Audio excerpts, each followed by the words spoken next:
Hey, this is Ramon, Channels Alpha 4, and this should be my final video of the Bible basics. I was really hoping I was going to be able to just do this all in one video. Okay, so I said I was going to start this off with this. Jesus, his disciples, all the patriarchs of the Old Testament and all the matriarchs of the Old Testament are Jews. Jesus was a Jew. Get over it. All right, second thing. Before the Protestant Reformation, all of the church fathers, every single one, including Martin Luther, was a Catholic. Martin Luther got exiled from the Catholic faith, although he says he left. Okay? Let's make that very clear. All church fathers and church mothers were Catholic. All right. Now, on that note, when you're reading all those texts that you like to throw out at people, all those ancient texts are Catholic texts. I thought I'd share that with you. James White, if you're listening, yeah, I said that. And just to understand, this is pre-schism, so Catholic includes Orthodox Catholic. So Orthodox Catholic and Roman Catholic were still one when the Church Fathers were doing their thing. New Testament. What are the surviving copies? There are 5,800 Greek manuscripts. There are 10,000 Latin manuscripts. And there are 9,300 various manuscripts. By various, that means everything from Gothic and Aramaic to Coptic and Slavonic. And there's other languages as well from ancient times. Now, some of these are small as fragments. Some of these are whole scrolls. It just depends. Some of them are codexes. Okay, so how was the Bible transmitted? It was transmitted through oral tradition, through writing, called scribes. And these scribes would either write in what's called manuscripts, which would be scrolls, or they would write in codexes, which is what we would consider books. And codexes could be anything from wax to papyri, and they would be bounded.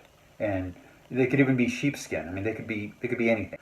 They were just bound books.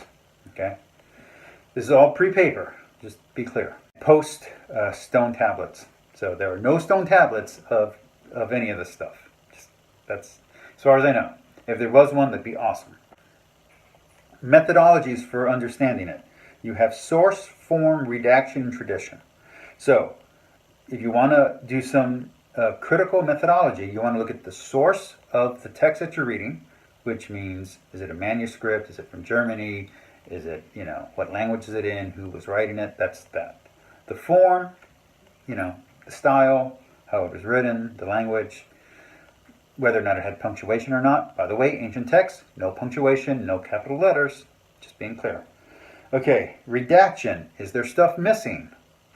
Okay, tradition, what does the tradition say is true? And was that added in later, or was that existent before? You have to go to commentaries for that. There are two types of understanding in criticism, higher and lower. Higher means historical, lower means textual. There are literary genres in the Bible, as I've gone over before. Just try to understand that not every genre is meant to be taken literal. If you want literal text, those would be the historical books. But literal doesn't necessarily mean factual. And fact doesn't mean truth. So, you go into a history, one of the histories, and then you can, through archaeological evidence and through other historical records of the time, gauge the truthfulness or correctness or factualness of the statements that are made. So if the statements are facts, the facts can be true or false. You can look that up. All right, that's what that means. That's what literal means. All right. Other books are poetical, or theological, or philosophical, or whatever. Just understand that not everything in there is literal. Okay. Then, as for inconsistencies, names, dates, and numbers change. Sometimes they change between translations. Sometimes they change between chapters.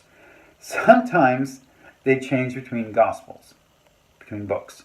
So, what one chapter will say, the next chapter might say something different. Also, the understanding of things will change. So the rules change as we go on. Now, that doesn't mean that they are not applicable or that they don't matter. They do matter, but just understand that we are looking at faith and we're looking at the evolution of faith and the understanding of piety, and we're seeing it change throughout time. And for the most part, we're seeing it how the Jewish people understand faith. Okay? We understand how a desert people surrounded by other religions understood things. Those other religions inform our books. So the Old Testament is informed greatly by the Mesopotamian myths. The New Testament is informed greatly by the Roman and Hellenistic myths. So that doesn't mean that our book is fake. Our book is, I believe that the book is real. But that does mean that there are influences literarily through these other very popular genres and very popular stories that you can find inside our books. And if you're not aware of that and somebody throws that at you, you're going to crumble. So be aware that's in there. Okay. 12 apostles, all men, but there were women. We got Mary, Joanna, Susanna, Salome, and of course Mary, the mother. So, just understand that there are 12 apostles called disciples. There are later apostles who will no longer be Jewish, but all the apostles are Jewish. All the disciples are Jewish. There will be later apostles who are not.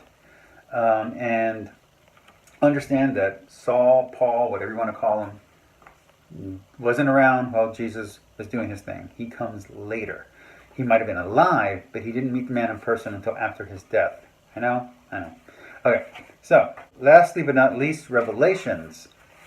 If you're reading the Bible to find out what's going to happen in the future from tomorrow, you're wrong. This is a book about the past, and even if it's making predictions about a future, that future has already happened. We are in the future of the Bible. Okay? So try to understand that the apocalyptic stuff and the prophecy stuff and the revelational stuff, that was talking about a certain time period. That's not talking about today. That doesn't mean we can't read it and learn lessons for today. Definitely read it and learn lessons for today and apply it to your life. Just understand that the topic the writers were talking about, they're not talking about who's the president. They weren't talking about America. They just weren't. They're talking about a specific time period and specific people in a specific place. You need to understand that. That doesn't mean you can't apply lessons from that. History is cyclical. It repeats itself all the time. So you can look back at this and you can learn about what to look out for. There's a very famous story during World War II. I think it's World War II, might be World War One, where a British officer was at a famous battle, and he opened up his Bible and he said, oh, there's a path according to the Bible, and he found the real path and he found the correct mountain, and he used the Bible to help himself navigate the land thousands of years later. And remember, terrain changes over time. So these texts have lessons that are applicable to your life today. Just understand that they weren't written about you. They were written about a past people. And if you want to apply it to your life, you're going to have faith that God is talking to you. Otherwise, you're going to have to look at it as lessons to apply to your life the same way that if you were reading a history book, you would apply those lessons to your life. So, use it as a history book, use it as a philosophy book, use it as a theological book, use it as faith, use it. It's good material, it's good information. If you're an atheist, don't be scared to open it up and learn from it. If you're willing to learn from literature, if you're willing to learn from history, read it. If you love history, if you love ancient history and you want to learn about what ancient people did so you can kind of look at your life and apply these lessons to your life, do it. If you just want to look at it, literature and apply these ideas and see how other people thought, do it. This is great to see how other people other than you thought. Books are a great way to learn how other cultures think. You want to understand other people, read these books. All right. Peace, like, subscribe. I love you all. And just to remember, I actually believe in the Bible. Bye.